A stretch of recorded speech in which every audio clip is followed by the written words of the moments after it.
Makibalita naman tayo sa kalagayan ng mga kababayan natin sa Dagupan, Pangasinan na binaharin dulot ng masamang panahon. May news to go si Hasmin Gabriel ng GMA Dagupan Live. Hasmin.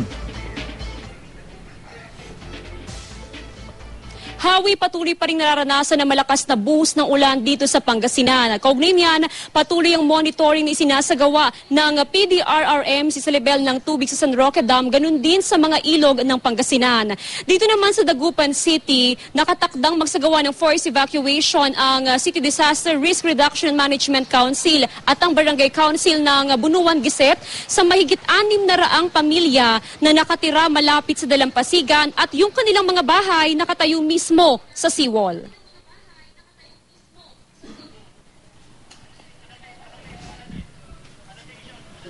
Alright, at kaugnay nga niya na Hawi, patuloy ding binabantayan sa ngayon ng Barangay Council yung mga residente doon dahil lang problema, itong mga residente actually nasa 500 families yung mga yon. Ang nangyayari dito hindi sila lumilikas kahit na meron ng inabiso, meron ng abiso o advice ang CDRRMC, ganun din ang Barangay Council. Ang nagiging problema kasi malalakas yung hampas ng alon kasabay pa yung high tide, kaya naman yung tubig mismo pumapasok na sa kani-kanilang mga kabahayan. Ayon sa Barangay Council, may mga bata na nagkakasakit, kaya naman ang gusto sana ng Barangay Council, lumipat na sila doon sa evacuation center dahil sapat naman ang pagkain, sapat naman ang gamot na maaaring ibigay sa mga mag-evacuate. Pero ang nangyayari nga dito, matigas pa rin ang ulo ng mga residente kung kaya't halimbawa na magpapatuloy pa rin yung malalakas na alon kasabay ng malakas na buhos ng ulan, mismong ang Barangay Council na ang magsasagawa ng forced evacuation within the day para masiguro yung kaligtasan ng mga residente. Dahil hindi biro yung kanilang bilang, yan ay nasa mahigit 600 na bilang ng mga pamilya sa 3 sitio sa Barangay Bunuan Giset. Hawi, kaugnay naman sa level ng tubig sa may San Roque Dam, sa ngayon ay nasa 283.35 meters above sea level ang San Roque Dam.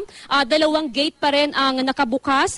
Yung isang gate ay nasa 1.5 meters habang yung isa naman ay nasa 0.5 meter. Bagamat ayon sa pamunuan ng San Roque Power Corporation, kontrolado pa nila ang water releases, wala pang dapat ipangamba ang mga residente na nakatira doon sa 17 bayan na dinadaluyan ng Agno River dahil hindi pa magkakaroon ng pagbaha.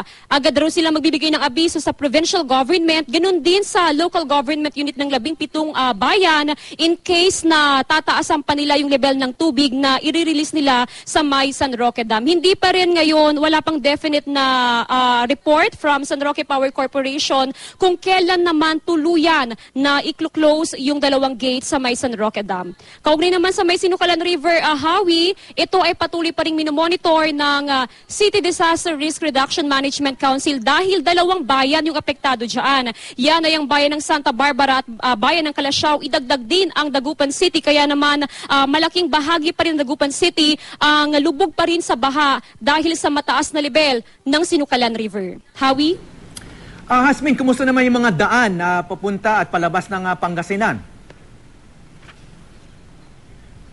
Ayon sa ating nakuha mula sa Provincial Disaster Risk Reduction and Management Council, passable pa lahat ng daan dito sa Pangasinan. Yung papunta ng Baguio City, ganoon din sa may La Union, ay wala pang problema dahil sa buhos ng ulan, hindi pa naman nagkakaroon ng pagbaha sa may San Fabian na daanan patungo sa may La Union. Ganoon din sa may bayan ng Sison, Pangasinan na patungo rin naman sa may Baguio City. Kaugnay naman doon sa may palabas ng papunta sa Metro Manila, yan yung sa may Kamiling at sa bayan ng mga tagang Pangasinan, wala pang abiso kung merong pagbaha. Kaya lahat ng mga major roads natin ay possible pa sa lahat ng uri ng sasakyan.